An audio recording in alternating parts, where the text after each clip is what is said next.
Assalamualaikum warahmatullahi wabarakatuh. Kami dari kelompok 1 akan membahas materi mengenai penyajian laporan keuangan syariah PSAK 101 dan non-syariah PSAK 1. Sebelumnya, perkenalkan anggota kelompok 1.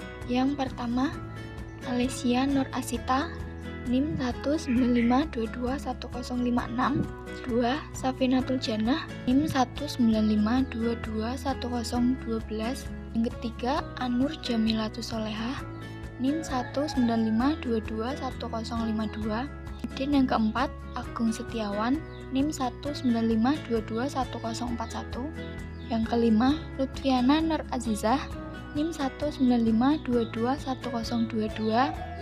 Dan yang terakhir, Dini Nurdianti, NIM 195221049. Komponen laporan keuangan non-syariah menurut PSAK nomor 1. Menurut PSAK nomor 1, komponen laporan keuangan yang lengkap terdiri dari yang pertama, laporan posisi keuangan atau neraca pada akhir periode. Yang kedua, laporan laba rugi dan penghasilan komprehensif lain selama periode. Yang ketiga, laporan perubahan ekuitas selama periode. Yang keempat, laporan arus kas selama periode. Yang kelima, catatan atas laporan keuangan berisi ringkasan kebijakan akuntansi penting dan informasi penjelasan lain.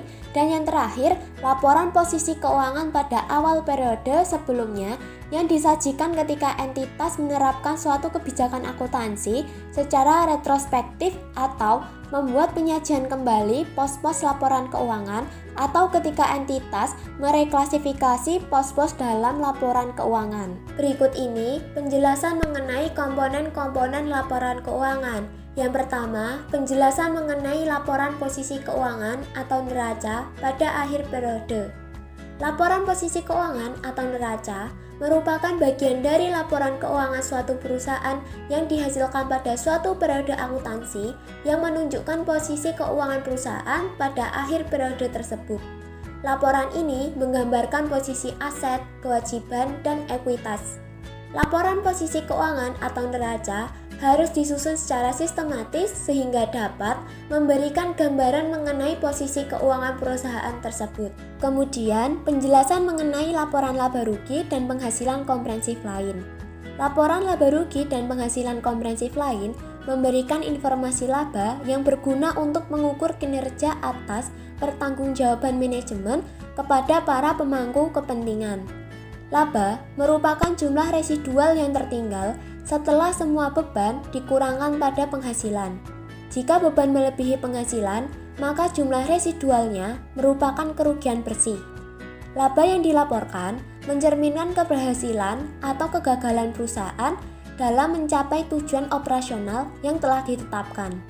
Selain itu, laba juga dapat membantu mengestimasi laba representatif dalam jangka panjang, memprediksi laba, dan menafsir resiko dalam investasi atau kredit. Kemudian, penghasilan komprehensif lain merupakan aset atau liabilitas yang tidak mempengaruhi laba pada periode berjalan.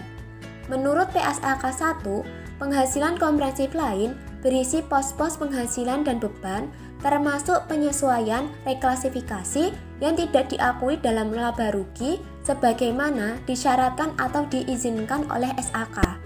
Perkiraan penghasilan komprehensif lain dikategorikan menjadi dua, yaitu yang pertama, penghasilan komprehensif lain yang akan direklasifikasi ke laba rugi. Yang kedua, penghasilan komprehensif lain yang tidak akan direklasifikasi ke laba rugi, melainkan akan direklasifikasi ke saldo laba. Selanjutnya, penjelasan mengenai laporan perubahan ekuitas selama periode. Laporan perubahan ekuitas untuk suatu periode berisikan informasi atau berunsurkan sebagai berikut. Yang pertama, total laba rugi dengan penyajian yang terpisah untuk jumlah yang dialokasikan untuk pemilik induk suatu perusahaan dan alokasi untuk kepentingan non-pengendali. Yang kedua, dampak setiap pengaruh penerapan retrospektif atau penyajian kembali untuk setiap komponen modal. Yang ketiga, rekonsiliasi atas perubahan selama periode berjalan untuk semua komponen modal yang dihasilkan dari laba rugi setiap pos dari pendapatan komprehensif lain, serta transaksi dengan pemilik perusahaan. Dan yang keempat, jumlah dividen yang diatribusikan kepada pemilik, dan nilai dividen per saham diungkapkan dalam catatan atas laporan keuangan. Kemudian, penjelasan mengenai laporan arus kas selama periode. Laporan arus kas melaporkan arus kas selama periode tertentu dan diklasifikasikan menurut aktivitas operasi, investasi, dan pendanaan. Entitas melaporkan arus kas dari aktivitas operasi dengan menggunakan salah satu dari metode berikut. Yang pertama, metode langsung. Dengan metode ini, kelompok utama dari penerimaan kas bruto dan pembayaran kas bruto diungkapkan. Yang kedua, metode tidak langsung. Dengan metode ini, laba atau rugi disesuaikan dengan mengoreksi pengaruh transaksi yang bersifat non-kas, penangguhan atau akrual dari penerimaan atau pembayaran kas untuk operasi di masa lalu atau masa depan, dan pos penghasilan atau beban yang berhubungan dengan arus kas investasi atau pendanaan. Dan yang terakhir, penjelasan mengenai catatan atas laporan keuangan. Catatan atas laporan keuangan memberikan penjelasan mengenai gambaran umum perusahaan, ikhtisar kebijakan akuntansi, penjelasan pos-pos laporan keuangan, dan informasi penting lainnya. Catatan atas laporan keuangan harus disajikan secara sistematis. Setiap pos dalam neraca, laporan laba rugi, laporan perubahan ekuitas, dan laporan arus kas harus berkaitan dengan informasi yang ada dalam catatan atas laporan keuangan. Catatan atas laporan keuangan mengungkapkan yang pertama, informasi tentang dasar penyusunan laporan keuangan dan kebijakan akuntansi yang dipilih dan diterapkan terhadap peristiwa dan transaksi yang penting. Yang kedua, informasi yang diwajibkan dalam PSAK tetapi tidak disajikan dalam neraca, laporan laba rugi, laporan perubahan ekuitas, dan laporan arus kas. Dan yang ketiga, informasi tambahan yang tidak disajikan dalam neraca, laporan laba rugi, laporan perubahan ekuitas, dan laporan arus kas, tetapi diperlukan dalam rangka penyajian secara wajar. Selanjutnya, di sini saya akan menjelaskan mengenai komponen laporan keuangan Bank Syariah. Bank Syariah terdiri dari Bank Umum Syariah atau BUS, Unit Usaha Syariah atau UUS, dan Bank Pembiayaan Rakyat Syariah atau BPRS. Kemudian untuk komponen laporan keuangan Bank Syariah, yang pertama yaitu laporan posisi keuangan. Laporan posisi keuangan ini untuk melihat posisi dan informasi keuangan dalam satu periode. Nah, dalam laporan posisi keuangan ini terdiri dari aset, liabilitas, dana syirkah temporer, dan ekuitas. Yang kedua yaitu laporan laba rugi dan penghasilan komprehensif lain. Laporan ini digunakan untuk melaporkan kinerjanya dan menyajikan seluruh penghasilan dan beban yang diakui dalam suatu periode. Untuk melihat suatu entitas mengalami kenaikan atau penurunan. Dalam laporan ini terdiri dari penghasilan, beban, dan hak pihak ketiga atas bagi hasil. Yang ketiga yaitu laporan perubahan ekuitas. Laporan ini menggambarkan peningkatan atau penurunan aset bersih atau kekayaan pada suatu periode. Kemudian yang keempat yaitu laporan arus kas. Laporan ini mengenai keluar masuknya kas selama periode tertentu. Terdapat beberapa aktivitas. Yang pertama yaitu aktivitas operasi. Nah, aktivitas operasi ini diperoleh dari aktivitas penghasilan utama pendapatan perusahaan.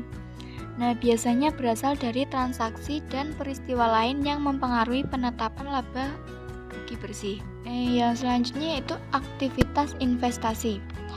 Nah, aktivitas ini mencerminkan penerimaan dan pengeluaran kas sehubung dengan sumber daya yang bertujuan menghasilkan pendapatan dan arus kas masa depan. Kemudian aktivitas yang ketiga yaitu aktivitas pendanaan.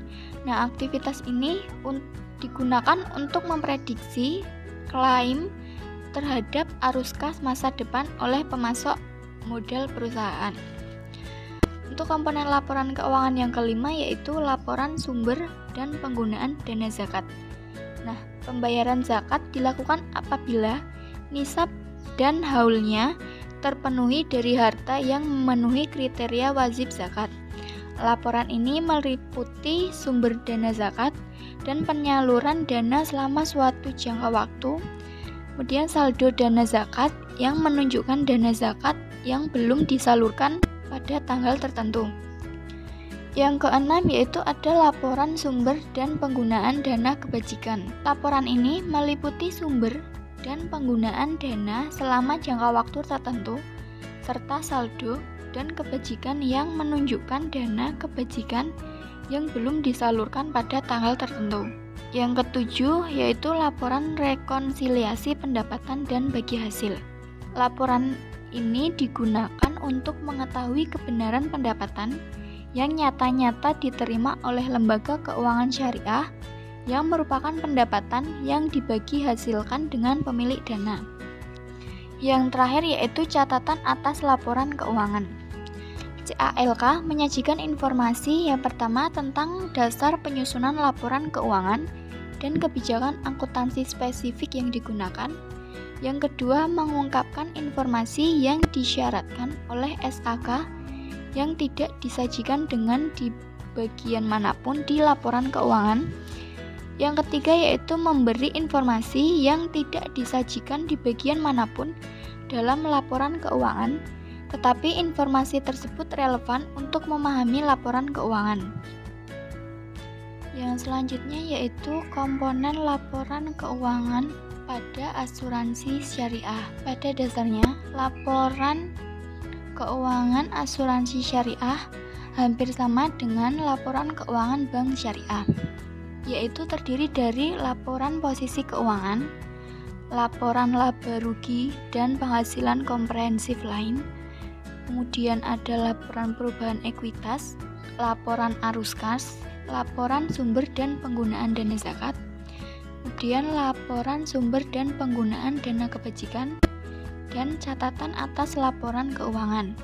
Hanya saja ada yang membedakan yaitu pada asuransi syariah tidak ada laporan rekonsiliasi pendapatan dan bagi hasil, tetapi ada laporan surplus defisit underwriting dana tabaruk dan laporan perubahan dana tabaruk. Untuk laporan surplus defisit underwriting dana tabaruk, surplus underwriting yaitu hasil pengurangan dari premi bersih atau neto akhir tahun dikurangi dengan total jumlah klaim yang terjadi. Nah, apabila hasil pengurangan tersebut positif, maka perusahaan mengalami surplus.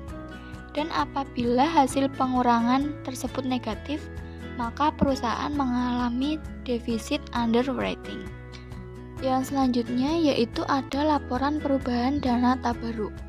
Laporan ini menyajikan laporan perubahan dana tabaruk yang mencakup tetapi tidak terbatas pada beberapa pos.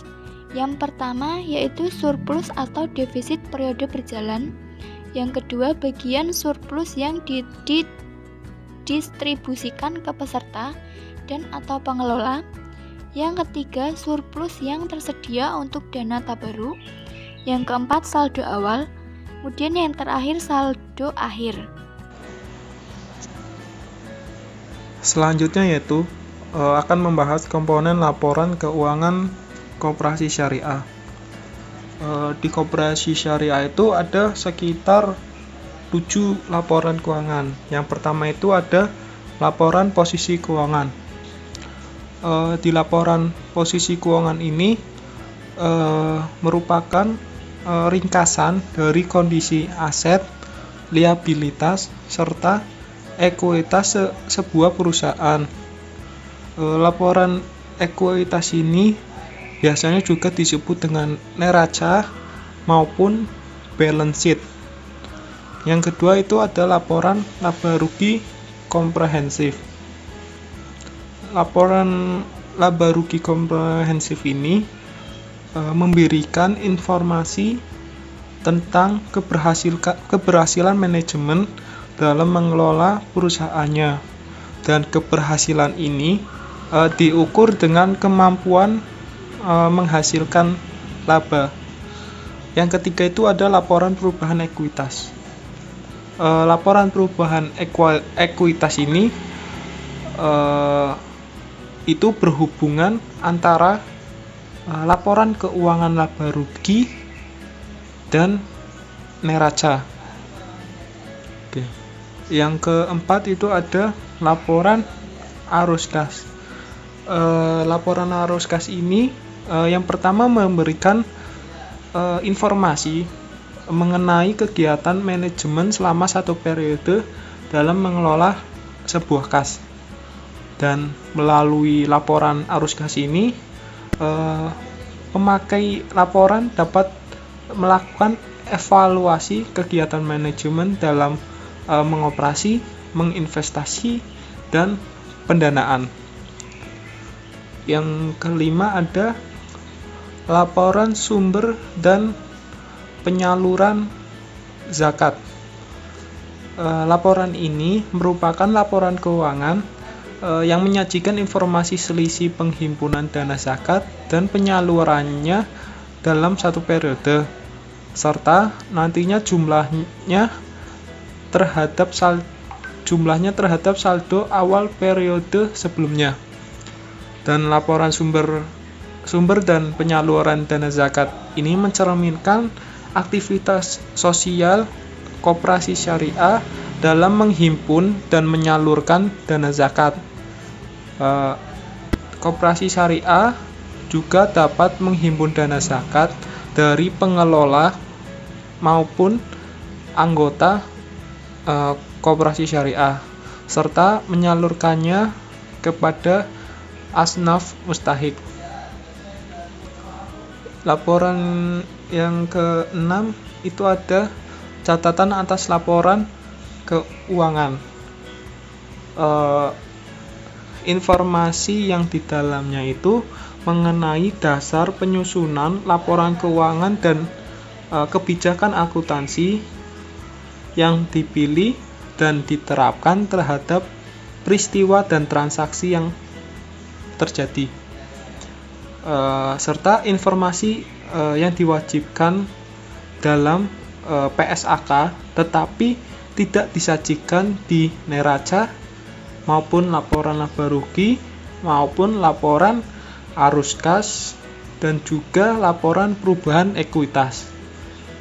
Dan di situ nanti di CALK itu nanti ada informasi tambahan yang tidak disajikan dalam laporan keuangan tetapi diperlukan dalam rangka penyajian secara wajar. Dan laporan yang terakhir itu ada laporan sumber dan penggunaan dana kebajikan. Laporan ini merupakan laporan kegiatan pada sektor sosial berupa arus kas pengumpulan dan penyaluran infak maupun zakat dan wakaf. Nilai akhir yang disajikan nanti merupakan sejumlah saldo akhir kas yang siap untuk disalurkan, dan pencatatan dilakukan dengan metode akuntansi basis kas, yaitu dicatat pada saat kas telah secara efektif diterima maupun dikeluarkan, dan yang termasuk dalam kategori dana kebajikan antaranya itu yang pertama ada dana infak maupun sedekah, yang kedua ada dana sosial lainnya, yang ketiga ada denda, yang keempat ada wakaf, yang kelima ada dana amil, yang keenam ada pendapatan non halal seperti bunga simpanan pada bank konvensional. Selanjutnya yaitu komponen laporan keuangan lembaga amil. Yang pertama itu laporan keuangan entitas amil merujuk pada akuntansi dana yang digunakan pada penyajian laporan keuangan nirlaba yang disesuaikan. Penyesuaian tersebut telah diakomodir melalui laporan keuangan yang dijelaskan formatnya dalam PSAK 101. Dan komponen di dalamnya itu yang pertama ada laporan posisi keuangan, dan yang di dalamnya itu masih sama, berisi kondisi aset, liabilitas, serta ekuitas perusahaan. Yang kedua ada laporan perubahan dana. Laporan perubahan dana ini menggambarkan kinerja dana yang dikelola melalui penerimaan dan penyaluran dana zakat maupun infak atau sedekah, dana amil dan dana lainnya seperti dana sosial, keagamaan, dan dana APBN maupun APBD jika ada. Yang kedua itu ada laporan perubahan aset kelola. Laporan perubahan aset kelola ini menggambarkan perubahan aset zakat dan aset infak maupun sedekah yang dikelola oleh lembaga amil. Dan aset kelola ada yang bersifat aset lancar seperti surat berharga syariah dan piutang bergulir. Ada juga yang bersifat aset tidak lancar seperti bangunan, kendaraan, dan aset tetap lainnya. Yang keempat ada laporan arus kas. Laporan arus kas ini masih sama seperti kayak koperasi, itu memberikan informasi mengenai kegiatan manajemen selama satu periode dalam mengelola sebuah kas, serta melalui laporan arus kas ini pemakai laporan dapat melakukan evaluasi kegiatan manajemen dalam operasi, investasi, dan pendanaan. Yang terakhir ada laporan CALK, yaitu catatan atas laporan keuangan. Itu sama biasanya menunjukkan informasi tentang dasar penyusunan laporan keuangan dan kebijakan akuntansi yang dipilih dan ditetapkan terhadap peristiwa maupun transaksi yang terjadi, serta informasi tambahan yang tidak disajikan dalam laporan keuangan tetapi diperlukan dalam rangka penyajian secara wajar. Selanjutnya, di sini saya akan membahas mengenai unsur laporan keuangan non-syariah. Yang pertama, dalam laporan posisi keuangan. Unsur yang pertama ada aktiva atau aset tetap. Secara umum, aktiva adalah aset atau sumber daya yang dikendalikan perusahaan yang dapat dimanfaatkan secara ekonomis dan berkelanjutan ke depannya. Berkaitan dengan aktiva atau aset, perlu dicatat poin penting berupa: yang pertama, aset itu tidak selalu berupa barang fisik. Yang kedua, kepemilikan aset bila sepenuhnya milik perusahaan atau sebagian. Yang terpenting dapat dimanfaatkan secara sah atau di bawah kendali perusahaan. Kemudian yang ketiga, perusahaan atau individu harus melakukan pengendalian atau pemeliharaan terhadap aset agar bisa menikmati manfaatnya. Yang keempat, suatu objek bisa disebut aset atau aktiva jika dapat menghasilkan manfaat ekonomi masa depan. Contoh dari aset atau aktiva antara lain seperti piutang usaha, inventaris atau persediaan barang, tanah, uang tabungan di bank, uang tunai yang dimiliki saat ini, biaya dibayar di muka, dan lain-lain. Kemudian, unsur selanjutnya ada kewajiban atau hutang. Kewajiban dalam arti suatu ketentuan berdasarkan hukum yang sah atas perusahaan agar membayar kepada perusahaan atau individu lain. Penyelesaian kewajiban atau hutang mengakibatkan penurunan sumber daya keuangan. Kewajiban atau hutang terdiri atas dua jenis, yaitu ada kewajiban lancar dan juga kewajiban tak lancar. Untuk kewajiban lancar, itu merupakan kewajiban yang diharapkan diselesaikan dalam waktu 12 bulan sejak tanggal pembuatannya. Kemudian untuk kewajiban tidak lancar, merupakan kewajiban yang diselesaikan dalam waktu lebih dari 12 bulan sejak tanggal pembuatannya. Contoh dari kewajiban atau hutang antara lain seperti pinjaman bank, hutang pajak, hutang bunga, hutang gaji, dan lain-lain. Unsur selanjutnya ada ekuitas atau modal. Salah satu unsur-unsur laporan keuangan yang tidak bisa diabaikan adalah ekuitas atau modal. Ekuitas yaitu aset orang pribadi atau badan usaha setelah dikurangi semua hutangnya. Dalam arti kata sederhana, ekuitas adalah sisa aset dikurangi kewajiban atau hutang dalam satu periode akuntansi. Oleh karena itu, kenaikan atau penurunan ekuitas bergantung pada pergerakan aset dan kewajiban perusahaan pada periode tersebut. Unsur-unsur yang menjadi bagian dari ekuitas adalah seperti capital sharing, laba atau rugi ditahan, pembayaran dividen, keuntungan atau kerugian revaluasi. Kemudian selanjutnya ada laporan laba rugi. Unsur pertama ada pemasukan. Perusahaan atau individu dikatakan telah menghasilkan pemasukan jika salah satu dari dua hal berikut terjadi. Yang pertama, ada peningkatan manfaat ekonomi pada satu periode akuntansi. Peningkatan tersebut dapat berupa arus kas masuk atau peningkatan aset. Kemudian yang kedua, adanya pengurangan total kewajiban, sehingga meningkatkan ekuitas. Contoh pemasukan antara lain seperti laba penjualan, pendapatan dari layanan atau barang yang diberikan, bunga dari deposito bank, dividen yang diterima dari investasi, dan lain-lain. Unsur yang kedua ada pengeluaran. Pengeluaran terjadi apabila ada beberapa unsur berikut. Pengurangan manfaat ekonomi selama periode akuntansi melalui arus kas keluar dan penurunan aset. Selain dua hal tersebut, pengeluaran juga meliputi biaya yang muncul, seperti penggajian karyawan, membayar tagihan bulanan, membayar sewa gedung, dan pengeluaran lainnya selama operasional usaha. Pengeluaran akan dicatat dalam akun laba rugi sesuai dengan penghasilan yang diperoleh.